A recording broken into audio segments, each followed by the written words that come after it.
Toby and Henrietta take the workmen to the quarry every morning. At the junction, they often meet James. Toby and Henrietta were shabby when they first came, and needed new paint. James was very rude.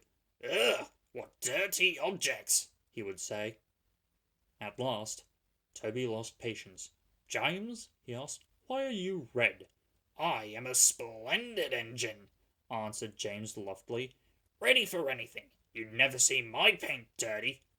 "Oh," said Toby innocently, "that's why you once needed bootlaces to be ready, I suppose." James went redder than ever and snorted off. At the end of the line, James left his coaches and got ready for his next train. It was a slow goods, stopping at every station to pick up and set down trucks.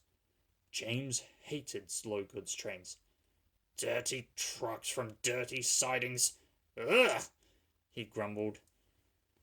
Starting with only a few, he picked up more trucks at each station, till he had a long train. At first, the trucks behaved well, but James bumped them so crossly that they were determined to pay him out. Presently, rumbling over the viaduct, they approached the top of Gordon's Hill. Heavy goods trains halt here to pin down their brakes. James had had an accident with trucks before and should have remembered this. "Wait, James, wait!" said his driver, but James wouldn't wait. He was too busy thinking what he would say to Toby when they next met. Too late, he saw where he was and tried to stop. "Hurrah! Hurrah!" laughed the trucks, and banging their buffers, they pushed him down the hill. The guard tightened his brakes until they screamed. "On! On! On!" yelled the trucks. "I've got to stop! I've got to stop!" groaned James, and setting his brakes, he managed to check the trucks' mad rush, but they were still going much too fast to stop in time. Through their station they thundered and lurched into the yard. James shut his eyes. There was a bursting crash, and something sticky splashed all over him. He had run into two tar wagons and was black from smoke box to cab. James was more dirty than hurt, but the tar wagons and some of the trucks were all to pieces. The breakdown train was in the yard, and they soon tidied up the mess. Toby and Percy were sent to help, and came as quickly as they could. "Look here, Percy!" exclaimed Toby. "Whatever is that dirty object?" "Oh, that's James! Didn't you know?"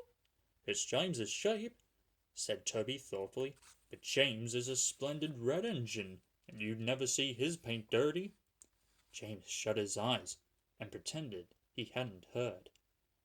They cleared away the unhurt trucks and helped James home. The fat controller met them. "Well, John, Percy, and Toby," he said. He turned to James. "Fancy letting your trucks run away. I am surprised. You're not fit to be seen. You must be cleaned at once. Toby shall have a coat of paint. Chocolate and blue, I think. Please, sir, can Henrietta have one too?" "Certainly, Toby," he smiled. "She shall have brown, like Annie and Clarabel." "Oh, thank you, sir. She will be pleased." Toby ran home happily to tell her the news.